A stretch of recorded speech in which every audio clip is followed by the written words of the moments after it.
The Super Collider had never seen action, never even been tested, outside of theoretical models. Until now. It jumped into activity, the whole building humming as it powered to life. The colossal machine took up the entire architecture, which spread across the icy earth for miles below ground. It was an eerie apparatus, designed for something. The scientists were sure it had an original purpose. They were sure of it. After all, the government would not have funded the creation of the overly engineered structure if it did not have some kind of purpose. And yet, a darkness surrounded the makings, an oddness in its workings prevented complete understanding from anyone who worked there. Even those with copies of its plans didn't have a full idea of what it did. It did not truly matter. They loaded it in two opposing sections to fire at one time two particles of the same type to meet in the middle. When it launched, the particles crossed miles of space to finally collide, and something changed. For a second, the world was destroyed. For a second, the gloom that everyone unknowingly carried upon them was blown away like dandelion fluff in a storm, and they could see clearly for the first time since the dawn of creation. Then the wind blew back and the gloom returned. Only this time, some individuals were missing. The trap which had sprung so long ago had been broken, and those inside had escaped. The reason for the machine's existence became clear to the scientists, and they raised their hands in a salute to those who had left. The machine would never work again. After all, it had done its job. Chapter 1. A former patient of Alkemir, a hospital in the southern district of a country best left to the imagination, awoke to blinding light that morning. She had not woken for many days, weeks, or months. She had, in fact, been in a coma for the better part of 2 years. She remembered only the name that she was called by the doctors and nurses as they stood vigil over her helpless body for so long. Jane Doe, number 33. She blinks but finds even that movement tiring.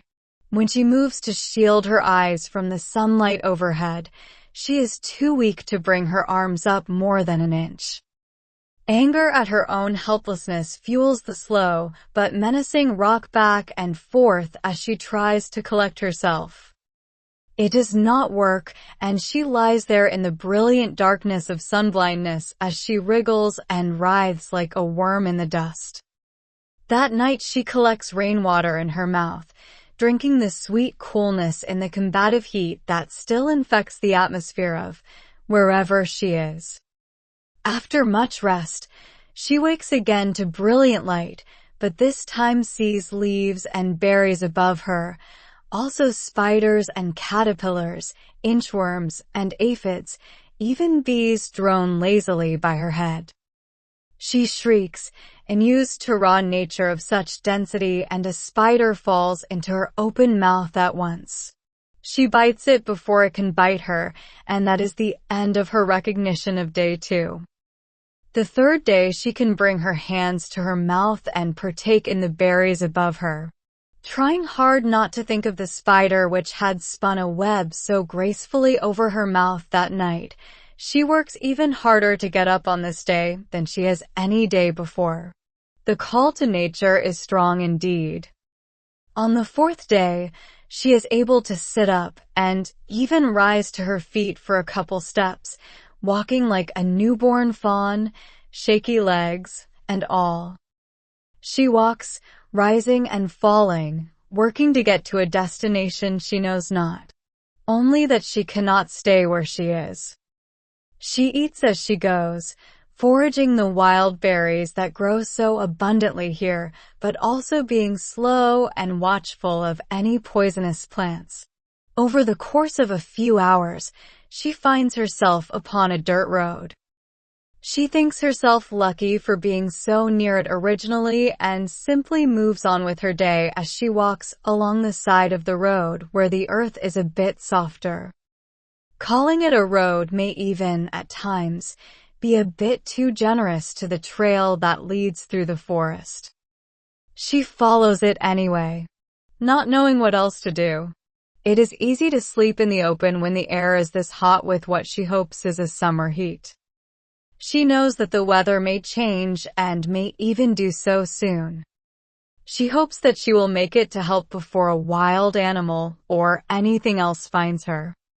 It is with that thought that the chatter of woodland creatures, which had filled the air with work, hunger, and heated regards, goes silent.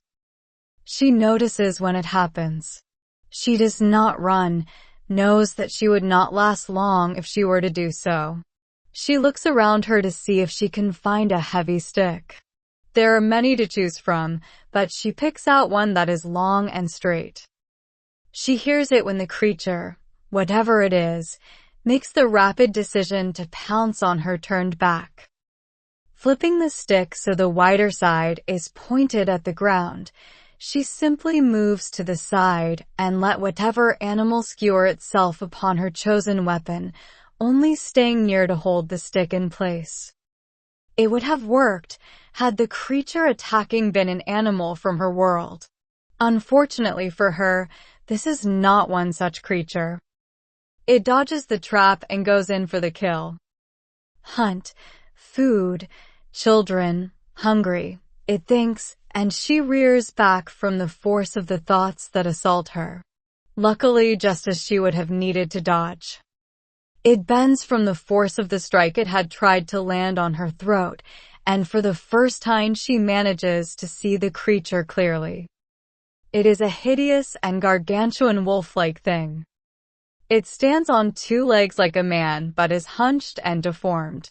As it recoils to try and regain its balance, she takes both her hands and forms them into a ball, bringing both arms into a wailing blow upon the back of its head.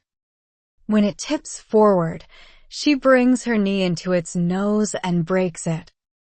Pain, it screams inside her mind, and she responds by grabbing either side of its wolf head and stares into its eyes. I am not prey. Confusion, then understanding. This one, called Asherai, yields. It returns to her in thought and then bows its head. It whimpers as it does so. She releases it, and continues walking. Eventually, the noise of the birds, squirrels, bees, and rabbits returns. This time it is tainted by curiosity as well as a better understanding of the human's place in this ecosystem. Asherai's eyes stare into the back of the predator in the skin of prey until she disappears. Then the wolfkin leaves to find a different prey. She will not let the little ones go hungry for too long. They are delicate and in need of feeding.